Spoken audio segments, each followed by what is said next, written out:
El Gira Noticias, sin dudas el punto donde habita la información.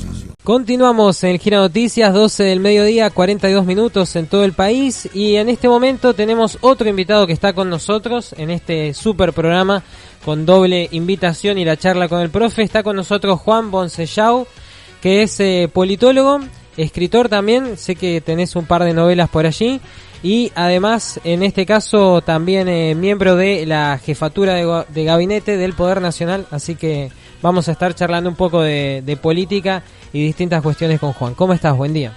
¿Qué tal? Buen día, Gerardo. ¿Cómo te va? Bien, y bueno, obviamente la situación actual a 13 días, ¿no?, de la instancia de balotaje obliga a preguntarte por esos temas. Y especialmente tener tu mirada desde adentro, ¿no? Estás ahí en jefatura de gabinete, y si querés arranco por ahí también para saber de dónde venís. ¿Qué es la jefatura de gabinete? Digo, ¿es dentro del Poder Ejecutivo? Sí, es dentro del Poder Ejecutivo Nacional y básicamente es el ministerio coordinador de los ministerios nacionales.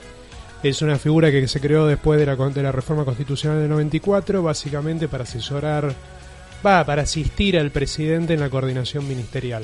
Claro, básicamente mucho diálogo con Poder Legislativo, ¿no? El Congreso en general, o también con...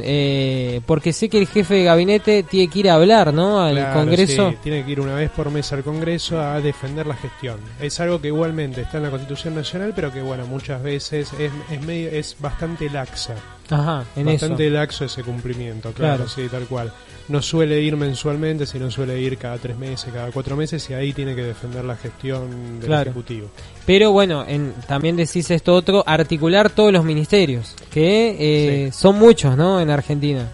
Que son muchos. Sí. Ahora la verdad, si me preguntás, no sé cuántos son en este momento. Creo que deben ser 20, 22, porque durante el macrismo se redujeron bastante. Ajá. Durante el albertismo, la gestión de Alberto Fernández, aumentaron.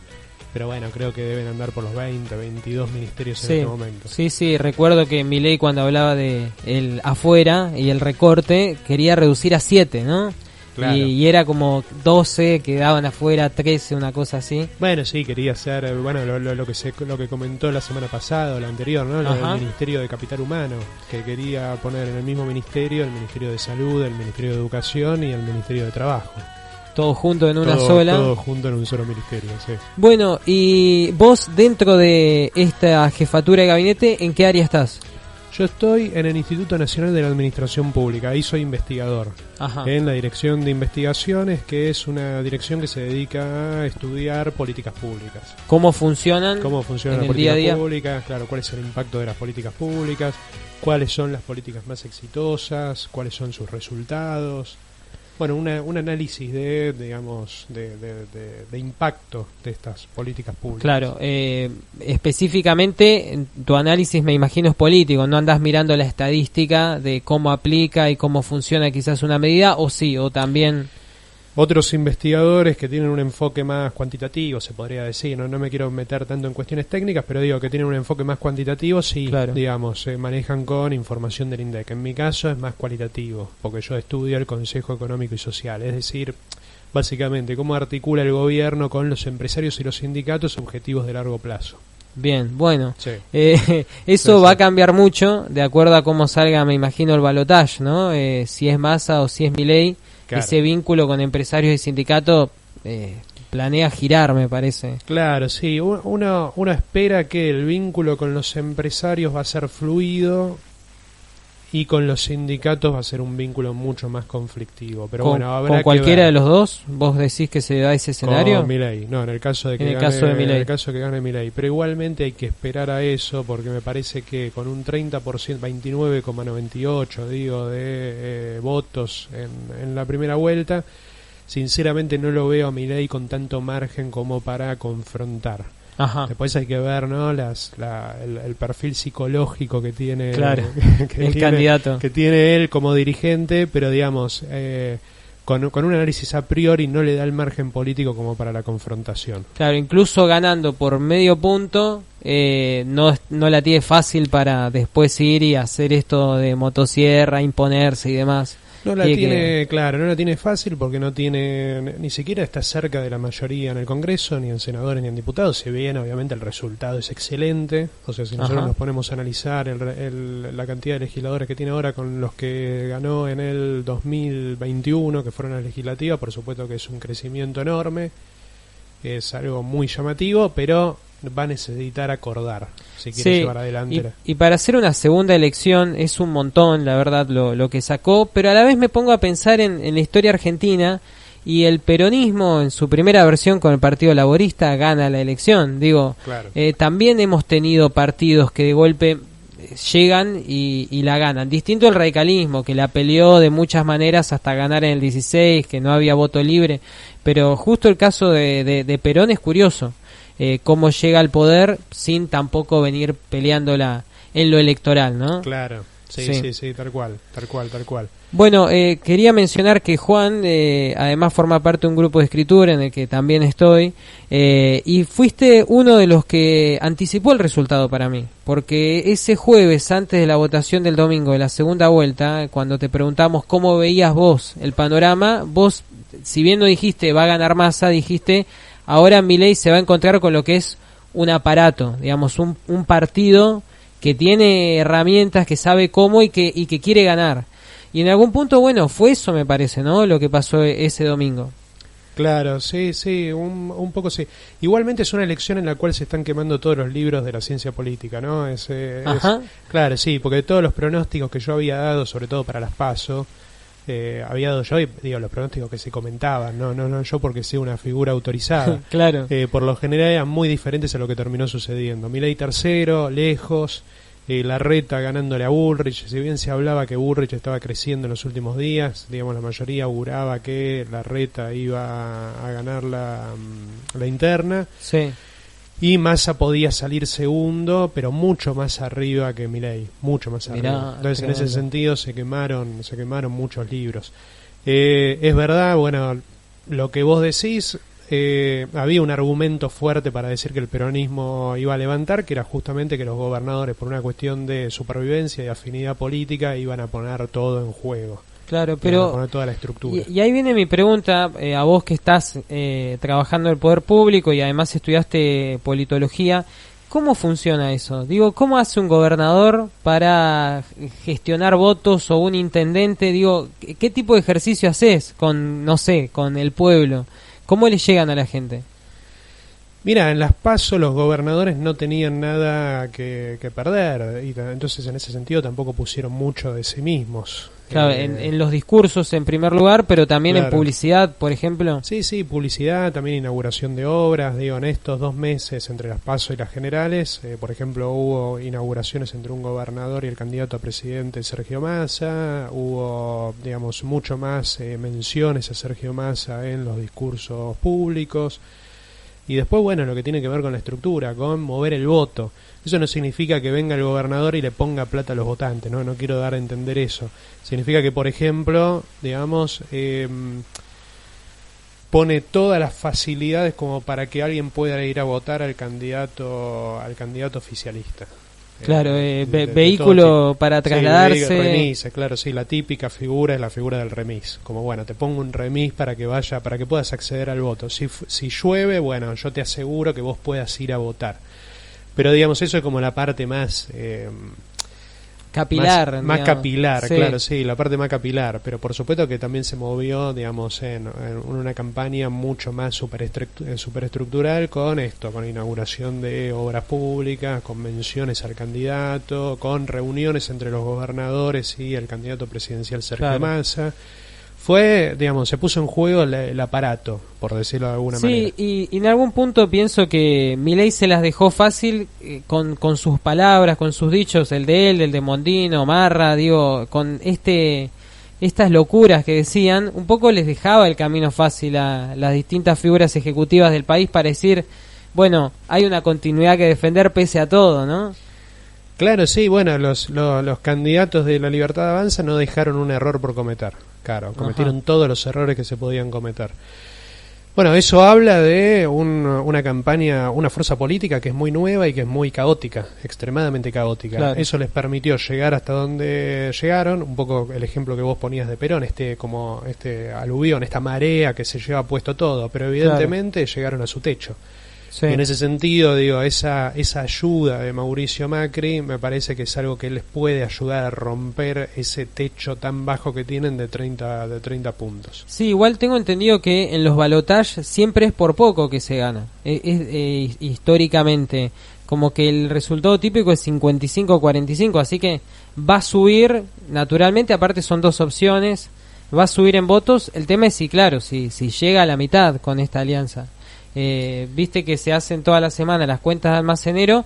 Hoy creo que le dan a favor a Milei. No sé si... Hoy le dan a favor a Milei, sí, por muy poco le dan a favor. Igualmente, sí. Como te digo, como viene esta elección, que hay muchos giros de guión muy importantes, yo no me atrevería a dar ningún resultado como cerrado. En este momento le da como ganador a Milei por muy poco, 51-49, una cosa así. Eso es lo que hay cierto consenso entre las encuestadoras. Claro.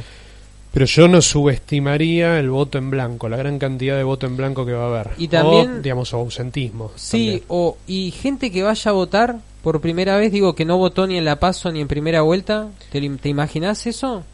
No, yo me imagino un porcentaje menor. Porcentaje menor de votantes incluso. Mucho votante desilusionado de Bullrich, que no le gusta ninguna de las dos opciones, y que bueno, un poco es lo que bajó la línea claro. la dirigencia sindical. La dirigencia radical. Sí. La dirigencia radical, Lilita, Stolbizer. Bueno, incluso la izquierda, esto de ir en blanco. Claro, sí, tal cual, sí. Sí, ahí veo menos respeto de el electorado de izquierda con respecto a los dirigentes. Yo dudo que el electorado de izquierda vote en blanco. Claro. Pero sí veo votando en blanco a un votante Brandoni, claro. Digamos, el típico dirigente que de alguna manera sintetiza ese sentimiento, un sentimiento de desilusión. Claro, pero entonces para vos no va a haber nuevos votantes, porque eso es algo de lo que se habla mucho, que ahí está de donde puede sacar Massa, ese 77% del padrón fue a votar. Si va un 90%, bueno, es una locura un salto así, sí. Pero digo, un 4 o 5% más, ahí dicen que lo ponen a Massa. El tema es, ¿por qué iría la gente a votar si no fue antes, no? Claro, bueno, tal cual. Me parece que la batalla principal fue en la primera vuelta, hace 2 semanas. Ahí es donde se puso en juego todo ese votante residual que no había ido en las PASO. Me parece que en la segunda vuelta no va a ir una gran cantidad de nuevo votante. Claro. Pero igual es una idea, nos equivocamos todos. Y capaz uno mira el padrón y termina igual que antes o menos en 72-73, y cuando mirás hay gente que no fue y otros nuevos que vinieron. Se pueden dar esas cosas. Tal cual. Sí, pero para mí va a haber un ausentismo grande. Ese 20-23% de Bullrich me parece que un gran porcentaje va a faltar. Es que no hay también en ese sector mucho votante grande de edad, ¿no? Con Bullrich de más de 70 años, radical de tradición, alfonsinista. Sí, tal cual, sí, totalmente. Y aparte, bueno, eso en primer lugar. Mucho de ese votante igual va a Libertad Avanza, pero es verdad que mucho de ese votante de Bullrich no va a ir. Y aparte, me parece que el gobierno acertó en bajar a Santoro, y eso va a desmovilizar también el voto de la Capital Federal. Ajá. Me parece que el voto de la Capital Federal también va a bajar. Que es un voto muy de la Libertad Avanza en este caso, ¿no? Es un voto muy de Bullrich, muy antiperonista, que seguramente se vaya a la Libertad Avanza. Y si no tenés candidato, no tenés que votar a tu candidato a jefe de gobierno en contra de Santoro, seguramente eso produzca una desmovilización del voto. O sea, yo no voy a ir a votar si no está en juego la jefatura de gobierno de la ciudad. Claro. Y que tengo 2 candidatos que ninguno de los 2 candidatos me cierran mucho. Entonces evitás el conflicto y directamente evitás la incomodidad de ir. Lo último que te quería preguntar, que esto es algo que no lo he charlado mucho, pero que es algo que vengo pensando bastante, es si esta elección en el fondo no es entre liberalismo clásico, Massa, y libertarianismo norteamericano sectario en Milei. ¿No sirve esa categoría? Porque digo, si bien está en el peronismo Massa, para mí... Incluso ponerle su vínculo con Maslatón, ¿No es un poco un liberal también Massa? Incluso por su estructura de poder, por la coalición de poder, Massa no puede ser un liberal, por más que quisiera ser un liberal. Me parece que, digamos, que pensar qué puede querer Massa no tiene mucho sentido, sino lo esencial es más ver la colisión de poder. Dudo que Massa, si quiere contar con el apoyo de la CGT en un momento del país extremadamente complicado, lleve adelante una reforma laboral, por ponerte un ejemplo. ¿Vos creés que no va a haber reforma? Yo creo que si hay una reforma laboral, va a ser una reforma laboral negociada con los sindicatos, negociada con la CGT, no con los sindicatos, con la CGT en particular. Claro. Y me parece que en ese sentido no va a ser una reforma pro mercado, o por lo menos no pro mercado al estilo liberal. Y eso es lo más peronista del mundo, negociar con CGT es lo más corporativismo puro. Claro, sí. O sea, puro. Vos lo ves más corporativista lo que se viene que... Yo en Massa me parece que va a ser un gobierno corporativista con los sindicatos, corporativista también con los empresarios, me parece que se va a sentar con las principales uniones patronales, y corporativista también con los gobernadores. Me parece que Sergio Massa, por como se viene viendo su historia, más que liberal, es un tipo corporativo. Sí, y después el tema de las panquequeadas en política. Sí. ¿Qué onda? Digo, van cambiando, es un afán por participar, por el poder, ¿qué los lleva a esa serie de cambios? ¿O vos creés que genuinamente la persona cambia su modo de pensar y vira de un lado al otro? No, es... no sé, me parece que es... no sé...